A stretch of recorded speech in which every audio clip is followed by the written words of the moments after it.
Muhammad Nabi Rasul yang akhir.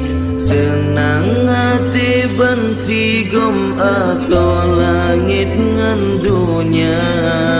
Ne pedang hukum pesabo umat belam tribi.